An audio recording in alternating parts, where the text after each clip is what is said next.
namaku Eti, tinggalnya di Frankfurt. Jadi aku salah satu dari inisiator Sendera Tari Chandra Kirana ini barengan dua teman yang lain, yaitu Priska dan Meryl. Kita sebenarnya pembagian tugasnya fluid aja sih, jadi mengalir. Cuman kebetulan aku kebagian menyusun ceritanya, jadi konsep ceritanya.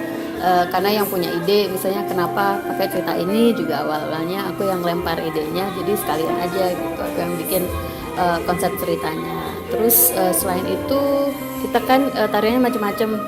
Jadi untuk tarian Jawa aku yang tanggung jawab untuk research dan ngajarinya. Itu sih yang paling utama tanggung jawabnya.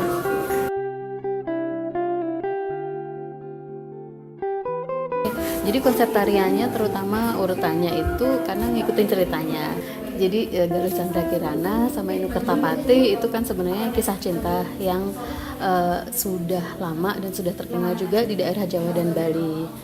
Cuman karena dia ada adegan terusir dari kerajaannya, jadi kita interpretasikan secara modern dengan cara dia si Chandra Kirana ini keliling Indonesia. Karena itu konsep tariannya supaya kita bisa memperkenalkan juga macam-macam tarian Indonesia.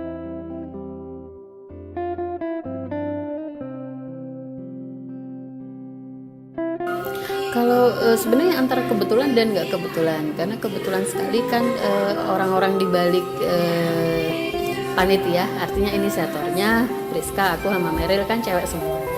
Jadi tentunya agak-agak self-sustainly, agak otomatis kepikir ya cerita perempuan kayaknya asik.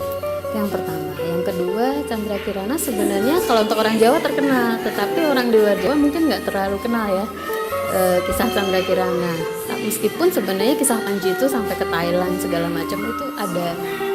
Itu yang kedua. Yang ketiga, Chandra Kirana ini meskipun dia putri, dia itu emansipasi banget. Jadi ketika dia diusir nggak yang melo, galau, sedih-sedih gitu, tapi dia benar-benar berjuang gitu untuk menemukan hidupnya sendiri. Oh ya udah gitu, nggak apa-apa. Bahkan di cerita aslinya pun dia membangun kerajaan sendiri gitu dengan nama Panji Semirang gitu di beberapa daerah. Jadi ini merupakan cerita yang bukan cuma menarik tapi juga punya pesan-pesan tentang emansipasi, tentang peran perempuan yang kayaknya mitologi atau dongeng tapi kok modern banget deh isinya.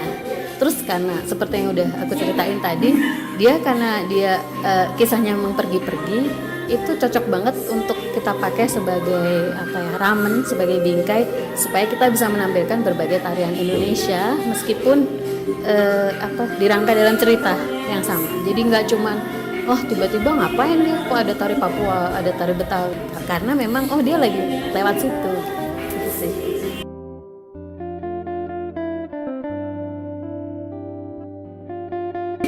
Jadi kami berharap kan tentunya ditonton oleh baik orang Indonesia maupun orang Jerman.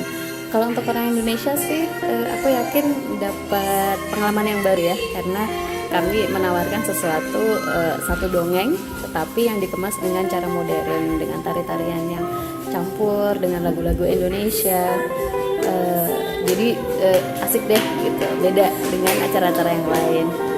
Terus yang kedua sih yang jelas untuk penonton Jerman, kami tentunya ingin sekali bahwa hauptsächlich, jadi orang Jerman yang menonton acara ini supaya mendapatkan juga masukan baru gitu tentang budaya Indonesia. Gimana sih gitu warna-warninya budaya Indonesia, karena kita bukan cuma menampilkan budaya Jawa atau budaya Batak atau apa, tapi semuanya campur.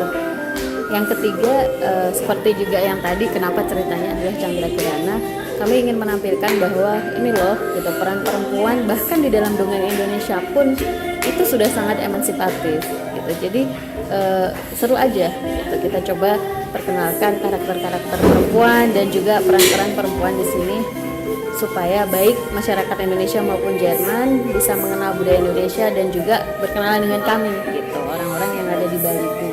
Jadi jangan lupa nonton tanggal 28 April 2019 di Frankfurt, lokasinya di Internationales Theater.